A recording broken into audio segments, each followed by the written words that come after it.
윤호가 미국사가 많이 성장해서 왔습니다. 그만할 때하고 수행대 같이 연주할 때가 성장해서 큰 청량처럼 감사합니다. 여러분, 지난 시일 아이스크림 좀 잘 드셨습니까? 네, 먹었습니다. 누가 안 먹었습니까? 준영이는 안 먹었어요? 제가 아이스크림 6통을 사왔어요. 뜻이 있어서 사왔습니다. 가만히 제가 이 설교를 하라고 명을 받고 가만히 지난 장로 안수받고 설교를 그렇게 좀 했는데 하는 동안에 가만히 생각해 보니까 여러분들 잘 아시다시피 유세 장로 설교는 좀 무겁고 항상 가라앉아 있었습니다. 그래서 이제 꼭 하나님의 말씀이 이렇게 꼭 가라앉고 무거워야 될까? 그래서 제가 말씀드린 것을 가만히 생각해 보니까 되짚어 보니까 한 두세 번 빼놓고는 전부 무겁고 가라앉은 설교였어요. 그래서 이 하나님의 말씀을 전하는데 좀 즐겁고 소망이 더 큰 즐거우면서도 소망 있는 그러한 설교 시간도 가졌으면 참 좋을 것 같다 해서 준비해서 아이스크림을 준비했었습니다. 근데 일정이 뒤바뀌었어요. 저한테 전달된 것이 잘못되어가지고. 그래가지고 어쨌든 지난 시일 우리 집사람이 오더니 아이스크림 준비하고 그거 먹었어. 그래? 이렇게 어느 반에서 성경 공부하고 뭐 소그룹하고 하는데 그런 게 나눠 먹었다는 거야. 그래서 잘 됐네. 뭐 어쨌든 성도들하고 나눠 먹으려고 온 거니까 뭐 이렇게 먹었더니 이렇게 먹었더니 저런 것도 잘 먹었네. 예, 그렇게 했습니다. 근데 준영이 못 먹었구만. 그 어른들만 왜 드시고 그 귀여운 준영이를 안 주셨을까? 그래서 또 이제 우리 집사람한테 이렇게 질문했어요. 뭐라고 질문했냐면은 한영수 집사님도 드셨어? 그랬더니 한 집사님도 드셨대. 김각희님도 드시고 이상하다.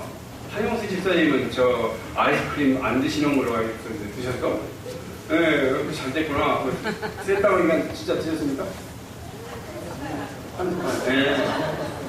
제가 기억이 참 괜찮습니다. 아직 치매가 안 걸렸어요. 한 집사님이 오래전에 저희 가게에 왔을 때 저는 제 딴에는 즐겁게 해가지고 아이스크림을 쫙 돌렸더니 한 집사님은 나는 아이스크림 안 드신다는 거야. 우리 한 집사님은 이 건강상 뭐 의미로 안 드시는구나. 그래서 한 집사님을 염두에 두고 한 집사님에서 뭘 얻었다고 아이스크림 안 드셨다고 그래. 했는데 드셔서 감사합니다. 일단 한 숟갈이라도. 그러면 그 아이스크림을 왜 준비했을까? 오늘 제가 아이스크림을 그럼 세 통을 준비했습니다. 우리 집사람이 그걸 또 준비하려고 산만하게 아니요, 나 뜻이 있어서 준비하는 거야. 그랬는데 제가 질문하는 거에 대해서 저와 뜻이 같은 답을 가주시면은 그 아이스크림을 드리겠습니다. 그러면 부모님이 이따 기억하시고 좀 드려주시기 바랍니다. 우리나라에서 노래를 제일 잘 부르는 사람이 이 조용필이라고 하죠. 조용필 씨, 장윤정 씨라고 하죠. 저는 거기에 동의를 않습니다. 그러면 누가 제일 잘 부르는 것 같습니까? 예? 흔들 누구? 예? 여자는? 최대욱 집사. 최대욱 집사. 또? 김선옥 씨. 사냥대. 두 분을 맞춘 거에 대해서 두 분 다 맞춘 사람한테 드리겠습니다. 그럼 백거루 피아니스트보다 더 잘 부르는 사람입니다. 김미영. 역시 두 군데에서 제일 해보신 것 같아요. 저는 지금까지 조용필 씨가 노래 부르는 1절, 2절 부르는 거에 제가 한 번도 전곡을 들어본 적이 없어요. 장윤정 씨가 아무리 노래를 잘한다 해도 그가 부르는 노래 한 곡을 전체 한 번도 다 들어본 적이 없습니다. 그러면 여기서 손정환 집사나 김선옥 집사가 부르는 찬미는 전곡을 다 감상합니다. 심지어 저는 눈 감고 감상하기도 합니다. 나는 그래서 최고라고 봐요. 백건우 피아니스트보다 우리 박미영 자매가 치는 피아노가 더 잘 칩니다. 이렇게 생각합니다. 일단 김구장 이사님한테 이따 아이스크림 주셔가지고 주만이한테 또 많이 가게 생겼네. 자, 오늘은 성경 오늘 설교 말씀을 좀 즐겁게 하면서 지나가겠습니다. 근데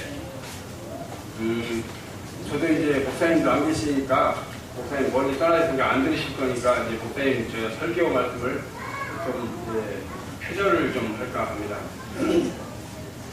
이 표절이 어느 곳이 표절인가를 맞추시는 분한테 또 아이스크림 한 통을 좀 주시기 바랍니다. 손 들고 말씀하시니까.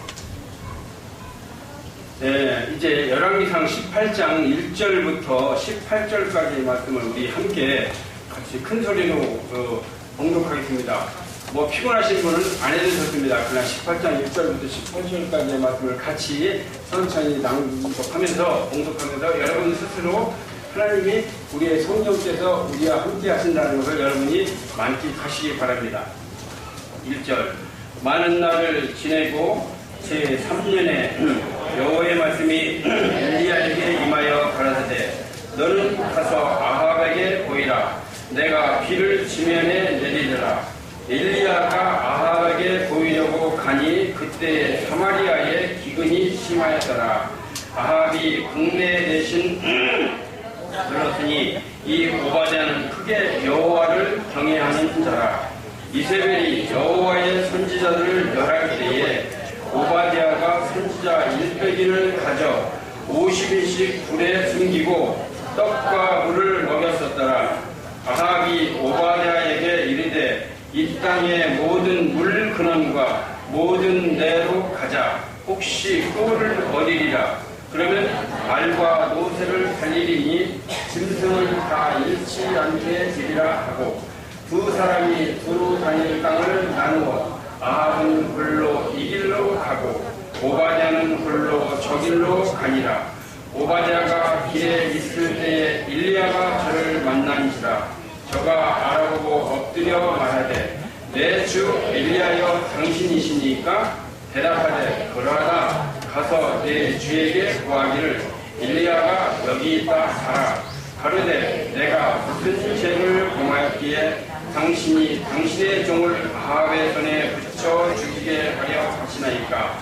당신의 하나님 여호와의 사심을 가리켜 맹세하노니 예 주께서 사람을 보내어 당신을 찾지 아니한 족속이나 나라가 없었는데 저희가 말하기를 엘리야가 없다 하면 그 나라와 그 족속으로 당신을 보지 못하였다는 맹세를 하게 하였거늘 이제 당신의 말씀이 가서 내 주에게 구하기를 엘리야가 여기 있다 하라 하시나 내가 당신을 떠나간 후에 여호와의 신이 나의 알지 못하는 곳으로 당신을 이끌어 가시리니 내가 가서 아합에게 구하였다가 저가 당신을 찾지 못하면 내가 죽임을 당하리이다. 당신의 종은 어려서부터 여호와를 경외하는 자라. 이세벨이 여호와의 선지자들을 죽일 때에 내가 여호와의 선지자 중에 100인을 50인씩 불에 숨기고 떡과 물로 먹인 일이 내 주께 들리지 아니하였나이까? 이제 당신의 말씀이 가서 내 주에게 구하기를 엘리야가 여기 있다 하라 하시니 그리하면 저가 나를 죽이리이다. 엘리야가 이르되 내가 모시는 만군의 여호와의 사심을 가리켜 맹세하느니 내가 오늘날 아합에게 보이리라. 아바다가 가서 아합을 만나 고하매 아합이 엘리야를 만나려 하여 가다가 엘리야를 볼 때에 저에게 이르되 이스라엘을 괴롭게 한 자여 저가 대답하되 내가 이스라엘을 괴롭게 한 것이 아니라 당신과 당신의 아비의 집이 괴롭게 하였으니 이는 여호와의 명령을 버렸고 당신의 바알을 쫓았음이라. 예, 여기까지. 제가 17절, 18절을 다시 한번 읽겠습니다. 엘리야를 볼 때에 저에게 이르되 이스라엘을 괴롭게 하는 자여 너냐? 저가 대답하되 내가 이스라엘을 괴롭게 한 것이 아니라 당신과 당신의 아비의 집이 괴롭게 하였으니 이는 여호와의 명령을 버렸고 당신이 바알들을 쫓았음이라. 네, 다시 다니엘 4장 30절부터 34절까지의 말씀을 제가 혼자 읽겠습니다.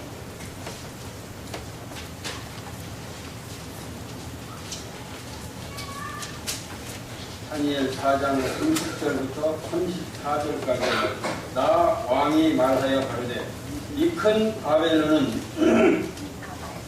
내가 능력과 권세로 건설하여 나의 도성을 삼고 이것으로 내 위엄의 영광을 나타낸 것이 아니냐 하였더니 이 말이 오히려 나 왕의 입에 있을 때에 하늘에서 소리가 내려 가로되 느부갓네살 왕아 내게 말하노니 나라의 위가 내게서 떠났느니라.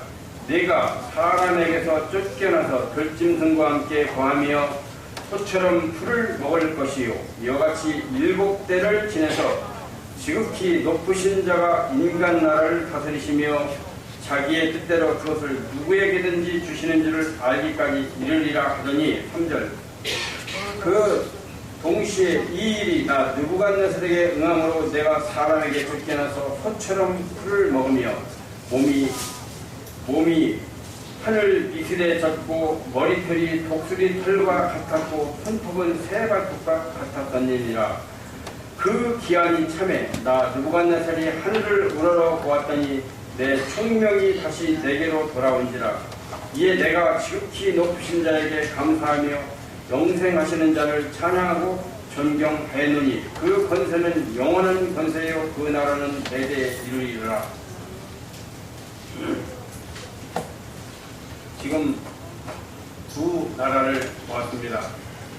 한 나라는 하나님을 섬기는 하나님의 백성들이고 또 한 나라 바벨론은 하나님을 섬기지 않는 전혀 섬기지 않는 나라 두 나라를 보았습니다. 그런데 오래전에 제가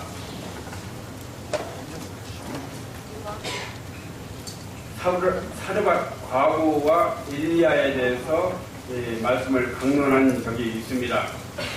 여러분 기억하십니까? 당연히 기억을 못하시겠죠. 지난주 것도 기억 못하시고 목사님 설교도 기억 못하는데 제 설교를 어떻게 기억하겠습니까? 아, 이쯤에서 누가 손을 번쩍 들면은 참 아이스크림 하나 먹을 텐데. 네, 준영이 뭐가 표절이야? 응? 목사님 말씀을 기억한다고? 목사님이 그러셨어요. 아, 이거 이제 넘어가니 저 아이스크림 하나 돼. 이따가 나오면 재경집다 저 우리 집으로 들어가요. 못 맞췄으니까. 목사님이 지난주 설교도 기억, 이제 내 설교를 기억하십니까? 목사님이 그 표절을 했는데 저도 한번 표절을 했습니다. 사르밧 과부는 백성입니다. 백성. 정말로 힘들고 어려운 백성. 그 당시의 상황. 남방 유다, 북방 이스라엘 백성이 아닌 사르밧 이방 나라의 그 백성인데 이방 나라까지 미쳐서 못 미치는 모든 그 기근과 모든 것 이런 것 때문에 땔감을 찾아서 성문 밖에서 나뭇가리 줍다가 엘리야를 만나 가지고 끼니 한 끼 먹고 저녁 끼니 아들하고 둘이서 먹고 내일 아침에 이제 죽으리라. 내일 먹을 양식이 없으니까 그렇게 하는 그 백성들의 삶을 그 당시 백성들의 삶을 보았습니다. 오늘은 그러면 이 백성들이 왜 이 백성들이 이렇게 기근과 지진과 가뭄에 의해서 모든 먹을 양식이 없고 도탄에 빠지는 게 만드는가? 누구 때문이냐? 아까 가족 공부할 때 질문을 했더니 김진수 집사가 뭐라고 하죠? 왕 때문이다 말씀했습니다. 맞습니까? 오늘 가정책에 맞습니다. 어느 왕이 통치를 하느냐에 따라서 그 나라의 백성의 흥망성쇠가 달려있다 합니다. 오늘 이거를 말씀을 드리는 겁니다. 하나님의 은혜가 우리 대한민국에 이렇게 이루어져가지고 오늘날 우리가 이렇게 시원한 에어컨 바람에서 예배를 줄 수 있는 것. 아까 안실학교 시간에 케냐 지방을 보았고 아프리카 지방을 보았습니다. 그들의 지금 우리 전도 활동은 60년대 우리가 성경학교, 어린 성경학교 하러 동네 하러 학창시절에 다니면서 했던 그 시절과 똑같은 상황이 지금 케냐에서 지금 이루어지게 됩니다. 50년 전 일이. 자, 그러면은 지금부터 보면은 열왕기상 18장 1절부터 18절까지의 말씀은 사르밧 과부가 그렇게 3년 동안 엘리야를 봉양하면서 양식이 떨어지지 않고 꾸준히 했었던 그 당시의 상황입니다. 엘리야가 이 지면에 비를 내리지 아니하리라고 선포한 후에 3년 반 후가 지났습니다. 그 이전에 6개월이 기간이 있었고 다음에 이제 사르밧 과부에 들어가서 3년이 있었고 하나님이 엘리야에게 말씀하시기를 너는 이제 나와서 숨지 말고 너는 나와서 이제 아합에게로 가서 아합에게 보이고 이제 내가 땅의 지면에 비를 내리라 하는 것을 전해라 이렇게 했습니다. 그렇게 명령을 받고 엘리야가 나왔는데 이 당시에 그때의 그 상황에 맞춰가지고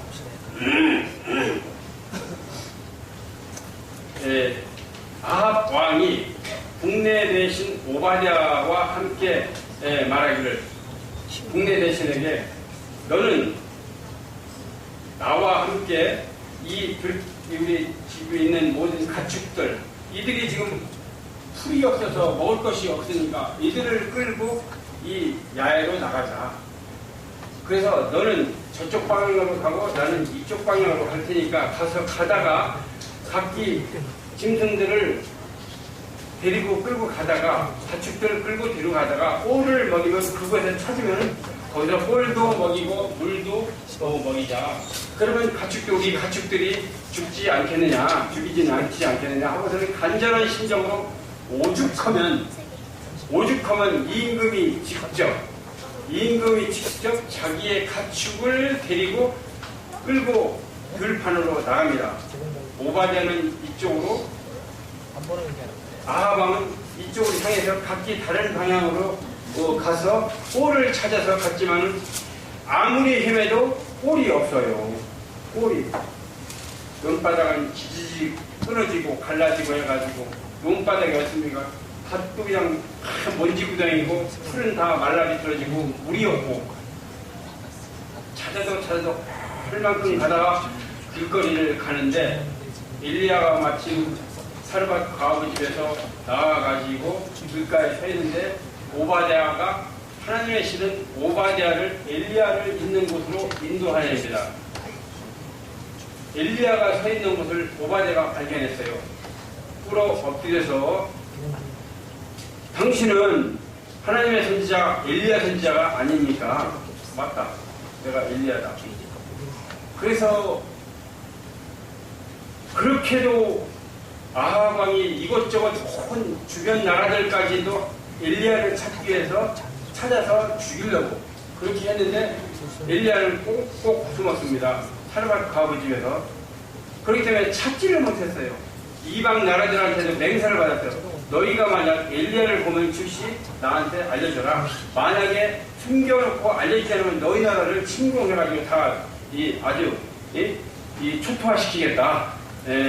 그렇게까지 맹세를 받았어요. 각 나라 족속 족장들 그걸 모든 사람들 이걸 받았어요. 맹세를 받고서 우리가 엘리야를 보면 즉시 말하겠습니다. 만약에 숨겨놓고도 안 하면 우리를 초토화시켜도 우리가 동의합니다. 이렇게까지 맹세를 받고 했는데 갑자기 오바댜가 엘리야를 만난 거예요. 엘리야가 너는 지금 가서 엘리야한테 말하기를 내가 지금 여기 있다 말해라. 오바댜가 깜짝 놀래가지고 엎드려가지고 주여, 만약에 내가 엘리야 선지자가 여기 있다 하고 이 장소에 있다고 하고 내가 먼 거리를 가가지고 아합 왕한테 그 사이에 엘리야가 저기 있나이다 하고 간 사이에 아합 왕이 여기를 다시 엘리야를 만나러 왔는데 주의 종께서 없으면은 나는 내 목숨이 구지를 못한다. 선지자께서 아시다시피 나는 어렸을 때부터 아주 신실한 하나님을 경외하는 사람이라는 걸 주께서 아시지 않습니까? 그런데 어째서 나를 내 목숨을 저렇게 죽이려 하시나니까 그렇게 말했어요. 그런데 아니다. 내가 하나님의 이름을 맹세코 하느니 내가 절대 이 정서에서 떠나지 않고 이곳에 있을 테니까 절대 가서 말해라. 그러니까 이제 엘리야한테 다시 가가지고 그 맹세를 받고 엘리야한테 가서 참 아합한테 가서 말하니까 아합이 이익주로 왔는데 17절 18절에 아합이 엘리야를 보는 순간 엘리야 당신 때문에 우리나라에 지금 기근이 오고 비가 지면에 내리지 않아서 지금 온 백성들이 지금 괴롭게 살고 있는데 그런 말 했었죠. 이 죽일 놈 살릴 놈 하면서 당신 때문에 여태까지 이 나라에 지진이 오고 이렇게 흉년이 들어서 어렵게 3년을 이렇게 거치지 않았느냐 하니까 엘리야가 뭐라고 말했습니까? 18절에 다시 한번 보겠습니다. 이스라엘을 괴롭게 하는 자야 내냐? 저가 대답하되 내가 이스라엘을 괴롭게 한 것이 아니라 당신과 당신의 아비의 집이 괴롭게 하였으니 이는 여호와의 명령을 버렸고 당신이 바알들을 쫓았음이라. 여러분, 제가 질문할 때 지금 아이폰 2개가 있는데 되도록이면은 잘 대답해 주시기 바랍니다. 근데 제가 바라면은 가능한 한 우리 집 며느리가 되겠다. 며느리가 좀 되고 좀 싶다. 우리 집 사위가 되고 싶다 하는 사람이 좀 많이 맞춰졌으면 어떨까 싶습니다. 왜 웃으십니까? 우리 아들, 딸도 괜찮습니다. 목사님, 저 소은이 자랑 많이 하시는데, 소은이보다 조금 덜 이쁘지만, 그래도 괜찮게 이뻐요. 김도록 집사님보다 조금 덜 이뻐요. 그렇지만은 괜찮습니다. 똑똑하고 야무져요. 그냥 우리 사위감 될 사람이나, 며느리 될 사람이 좀 며느리 되고 싶다. 우리 가족끼리 우선우선 살고 싶다. 저는 며느리감. 저희 집 안 싸우는 집입니다. 큰 소리 한 번 안 났습니다. 이제까지 막 싸우지 않는 집이었어요. 큰 소리 사는 집에 식구는 없지만 괜찮은 집이에요. 권사님 질문에 답해 주시면 어떨까 싶습니다. 이제 그건 여담이고. 그런데 이스라엘 백성들은 하나님의 백성들입니다. 그런데 아합 왕이 지금 보니까 엘리야가 말한 것을 보니까 아합 왕이 하나님의 뜻에 공의를 어긋났어요. 공의를 저버리고 아내를 잘못 만났어요. 아내를. 이세벨을 만나가지고 이세벨이 섬기는 바알 신을 섬기고 목상을 만들고 거기다 절하게 해가지고 하나님을 배신하고 그렇게 하기 때문에 기근과 지진이 일어나고 큰 이런 나쁜 것이 어제 흉년이 왔습니다. 다니엘 4장 30절에서 34절까지도 보면 느부갓네살 왕이 자기가 이 나라를 다 만든 것처럼 크게 어깨를 펴고 그렇게 교만해졌어요. 그래가지고서는 나중에 하나님께서 내가 한 것이 아니라 하나님께서 주지 아니하면 아무것도 없는 거다. 그러니까 모든 재물은 하나님께서 주는 거다. 내가 똑바로 공의를 행하고 백성들에게 공의로 심판하고 공의로 정치를 했다 하면 이렇게 도탄에 빠지지 않는다. 이렇게 말씀을 했어요.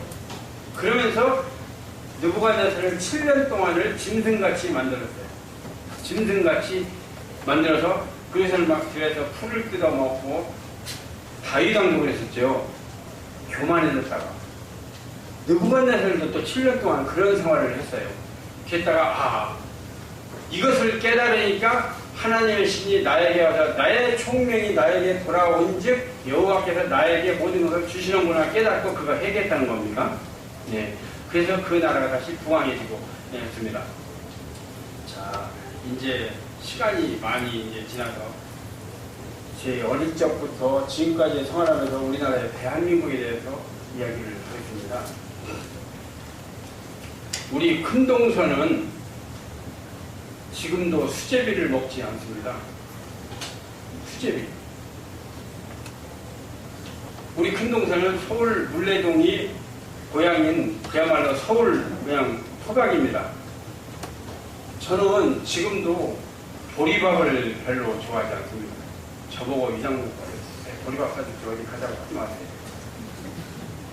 왜냐면 보리밥은 어렸을 때 저는 충청남도 부여군 은산면 가중이 279번지에서 태어났습니다. 그런데 그래도 우리 동네에 60여 가구가 63가구가 있는데 그 당시에 라디오 있는 집이 4집밖에 없었어요. 4집. 자전거 있는 집이 3집. 3집 중에서 우리가 자전거가 있어요. 아버지가 자전거를 가졌어요. 거기가 완전히 그냥 벤츠 물고 벤츠 자전거가. 동네 63가구가 그래도 괜찮은 동네였어요. 지금도 가보면 좀 괜찮아요. 논이 있고 막 논밭이 유연하고 참 좋은 동네였어요. 그런데도 자전거가 3대, 라디오가 4대, 신문 보는 집 4집, 대전 초등학교 교감 선생님 집, 우체국 직원 집, 또 이장님, 그리고 저희 집, 이렇게. 저희 집도 그냥 쌀에다가 섞어서 먹은 집인데, 그래도 보리밥은 지금 주십니다. 예. 그리고 유성기가 있었어요, 저희 집에. 유성기가 있어가지고, 유성기가 뭔지 모르겠어요. 현정한 집사 노래를 아무리 잘해도 유성기는 모를 거예요. 네, 태엽을 감아가지고 레코지판을 올려놓고 이게 돌리는 거예요. 비 오는 폭우에서 정든님을 보내고 죽장에 삭가 쓰고 네, 하는 거예요. 자, 할머니 중에서 죽장에 삭가 쓰고 누가 불렀는지 아시는 분? 아이스크림 하나 주려고. 네? 그러면 제목은 뭔지? 김사갓. 강남시 김사갓. 이 노래가 막 이성이 나왔어요. 나는 그때 어렸을 때 막 사람의 노래가 그게 나오길래 아니 그러니까 그 동네 아저씨들이 막 놀러 온 거예요. 와가지고는 직국제 이 속에 사람이 들어가가지고 노래를 부른 거다. 아니 근데 도대체 사람이 얼마나 짓길래 저 속에 들어가가지고 노래를 부를까? 준영이한테 그렇게 말하면 아마 저기 무슨 거리일 거예요. 근데 이렇게 노래를 부르는 건 그걸 몰랐어요. 그 정도로 우리나라가 그렇게 미개한 나라예요. 5학년 때 서울로 올라오니까 응암동에 살았는데 저기 스피커가 집집마다 달려있어. 그래서 어느 저 집에서 이렇게 오늘날 케이블 TV처럼 이렇게 방송을 합니다. TV도 없어요. 라디오도 없어. 그래가지고 전부 이렇게 막 이것만 보냅니다. 대한민국이 그렇게 못 살았어요.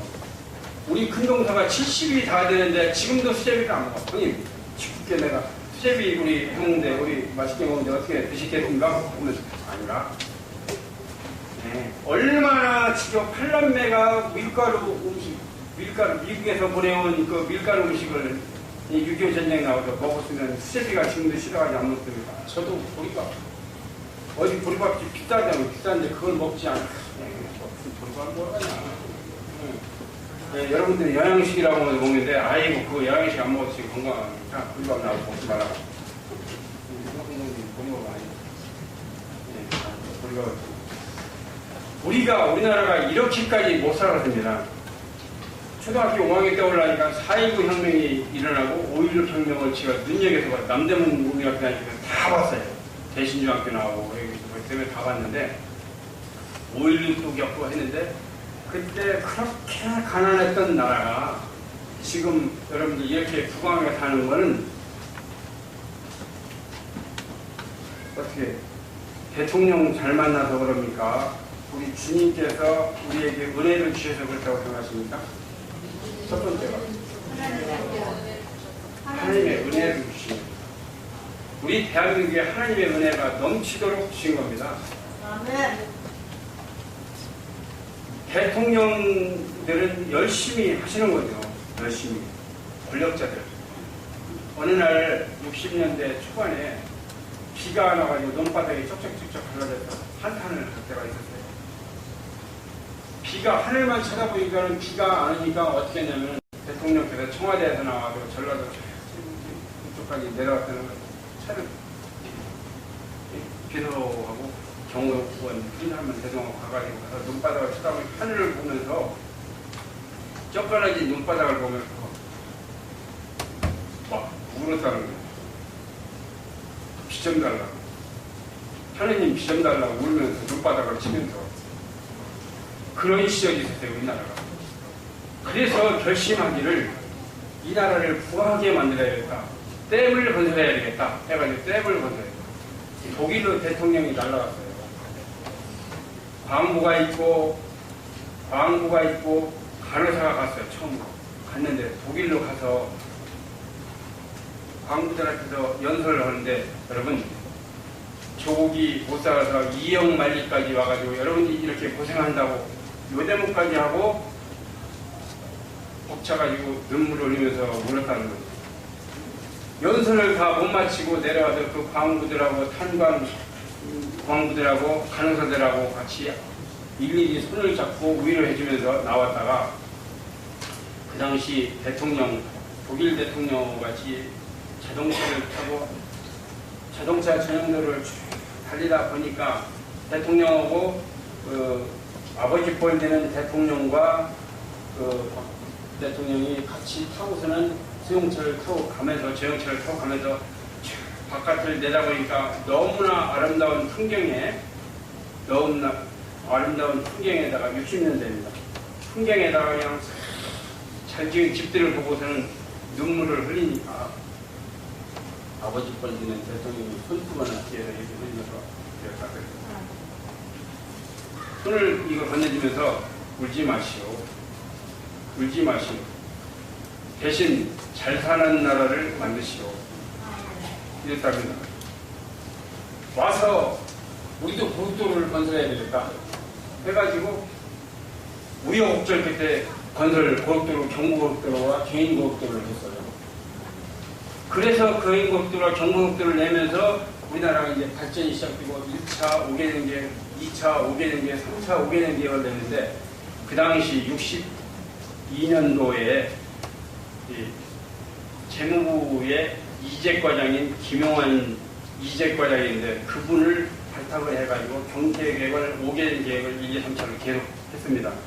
그래서 이 나라가 경제 부흥이 이루어졌어요. 모든 대통령들은 복제를 한다고 욕을 했지만 각 대통령들마다 각기 행한 일들이 있습니다. 어느 대통령은 산업화를 했고 어느 대통령은 복제를 했지만 경제 부흥을 했고 또 어느 대통령은 심하게 구박을 하고 했었지만은 경제를 튼튼하게 했고 어느 대통령은 민주화를 만들었고 어느 대통령은 또 화합을 해서 남북 협력을 하려고 노력을 했고 대통령들이 각기 자기 몫을 충실히 했던 것입니다. 하나님의 은혜가 이 나라에 임해 주신 거죠. 여러분 에어컨 바람에 예배를 드린다는 이 교회가 얼마나 감사한지 모릅니다. 하나님의 은혜가 보리밥 수제비의 시대에서 얼마나 맛있는 음식을 먹는지 모릅니다. 제가 가끔 우리 아이들하고 밥 먹을 때도 밥알 남기지 마라. 그 사람들이 얼마나 어렵게 농사진 거냐. 물고기를 먹을 때도 물고기가 참 생명을 걸고 잡아온 겁니다. 바닷가에 가서 농촌에서 지내면 생명은 위협은 없지만 바닷가에 물고기 한번 잡으러 가십시오. 물고기 한참 떼어먹을 때마다 아주 귀한 거라고 생각하시면 드세요. 불평하지 말고 이거 맛없네 맛있네 하지 말고 조기가 맛있는 거 샀네 맛없는 거 샀네 이런 불평하지 말고 생명을 걸고 나가서 잡아온 어부들의 피와 땀이 흘린 그 조기 새끼입니다. 네, 저는 멸치를 요즘 잘 먹어요.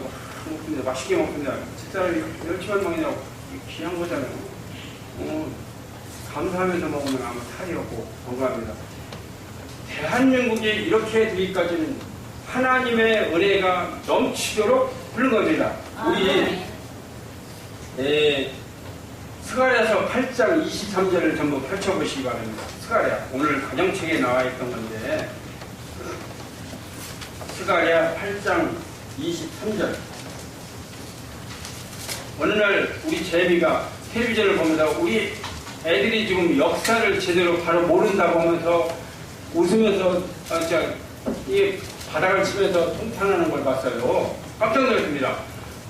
아니 우리 딸은 선거할 때마다 아빠 자유투표인데 그걸 같이 엄마 자유투표인데 누구 찍었냐고 하지 말고 누구 찍으라고 하지 말라고 그래서 쟤는 내가 찍는 사람의 반대를 찍나 보다 그렇게 생각했더니 그게 아니었던가 봐요. 그리고 하여튼 역시 참 역사인식의 이 대한민국을 가지고 장경동 목사님이 이런 말씀을 했어요. 설교 강의 중에. 여러분들 혹시 들은 분 있을 거예요. 우리 솔직히 말해봅시다. 전쟁은 북쪽에서 남쪽으로 쳐들어온 겁니까? 남쪽에서 북쪽으로 쳐들어간 겁니까? 이렇게 질문하더군요. 그러더니 우리 냉철해집시다 하면서 분명히 전쟁은 북쪽에서 남쪽으로 쳐들어왔습니다. 50년 이전까지는 북쪽이 잘 살았습니다. 남쪽보다. 그래서 전기가 남쪽으로 내려왔습니다. 그러나 지도자를 잘못 만나서 지금은 남쪽이 더 잘 살아서 위로 전기를 보낸다고 하지 않습니까? 어느 지도자에 따라서 이 나라의 흥망성쇠가 되고 백성이 도탄에 빠지고 하는 것을 우리가 볼 수 있습니다. 여러분, 대한민국이 이렇게 된 것은 우리의 지도자들이 정말로 백성들을 위하려고 노력하는 간절한 소망들이 달려있기 때문에 하나님께서 이 대한민국에 큰 복을 주시고, 그리고 여러분 목사님이 키르키스탄 가신 게 그냥 거저 가신 게 아니죠. 거기까지 전도 여행을 가시게 된 계기는 대한민국이 그만큼 부강하게 되었다는 그 뜻이고, 아멘. 여러분 동남아 지역 부가테지가 어디에 있습니까? 한국에 있습니다. 네. 필리핀, 태국이 잘 살았는데 지금은 우리나라가 너무나 잘 살아가지고 이 복음의 전도 중심지가 대한민국에 있다는 것 얼마나 감사합니까? 스가랴 8장 23절 쳤습니까? 자, 이제 말씀을 정리를 하기 시작합니다. 이제 8장 23절 만군의 여호와가 말하노라. 그날에는 방언이 다른 열국 백성 10명이 유다 사람 하나의 옷자락을 잡을 것이라. 곧 잡고 말하기를 하나님이 너희와 함께 하심을 들었나니 우리가 너희와 함께 가랴 하노라 하리라 하시니라. 길거리에 가면은 외국 사람이 즐겨해요. 우리 동네도 그냥 저는 외국 사람 동네에서 삽니다. 교포들 동네에서. 안산 가도 교포, 시골 가도 교포, 어디 가도 교포, 청량리 가도 교포, 교포는 또 외국 이방 사람들, 동남아 사람들이 그렇게 많아요. 대한민국의 이방 사람들이 이렇게 넘쳐나는 것은 이 나라에 하나님의 은혜가 충만히 임하셨다는 것을 증명합니다. 스가랴 8장을 보면은 대한민국에 하나님의 은혜가 넘치도록 나타나는 것을 우리가 실감을 해야 됩니다. 여러분 가정책을 오늘 보고 마무리하겠습니다. 오늘 가정책 끝에 보면은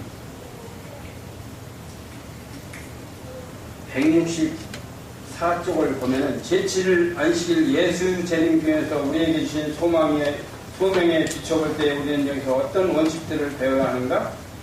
예루살렘을 소년 소녀가 거리에서 뛰어놀고 이를 노이들이 앉아 지켜볼 수 있는 안전한 곳으로 만드는 것이 하나님의 계획이었다. 계속 호시탐탐 북쪽에서 우리를 넘쳐 정복하려고 핵무기를 개발해요. 하나님은 그것을 분명히 하나님의 천사가 막습니다. 왜?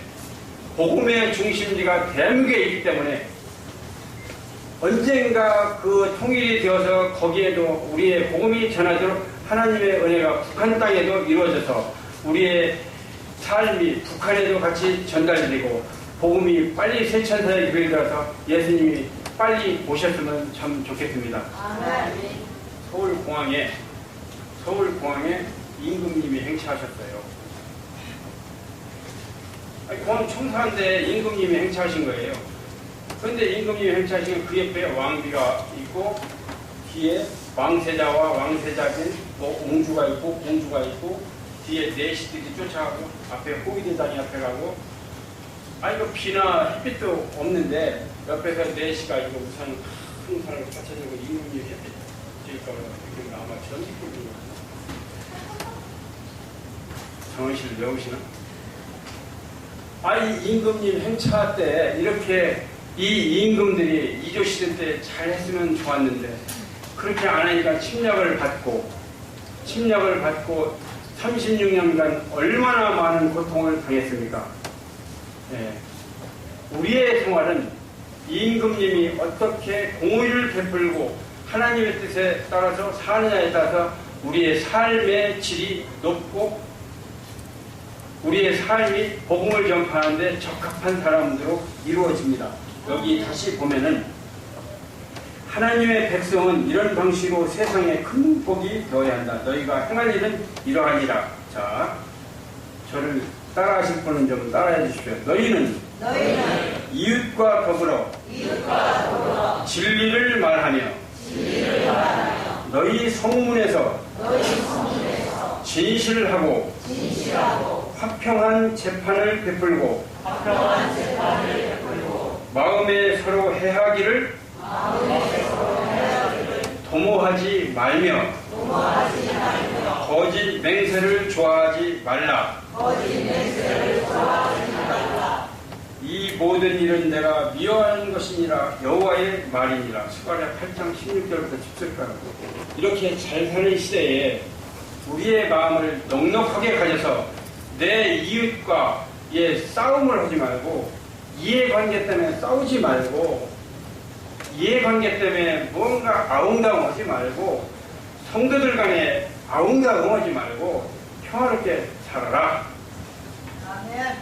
원수를 미워하기 참 쉽지만 사랑하기는 너무 어렵습니다. 어떻게 하면 좋습니까?